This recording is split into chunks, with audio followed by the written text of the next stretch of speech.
Hi everyone, welcome back to our channel. So today in this video I'm going to show you how to send money from AmEx to PayPal. So let's get into the video. So firstly, open up PayPal and log into your account.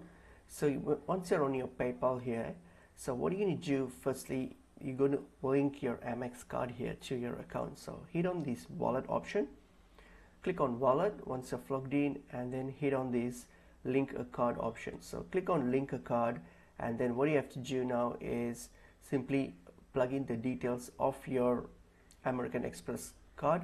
So under card type, choose American Express, and then fill in the details of your card, and then hit on link card.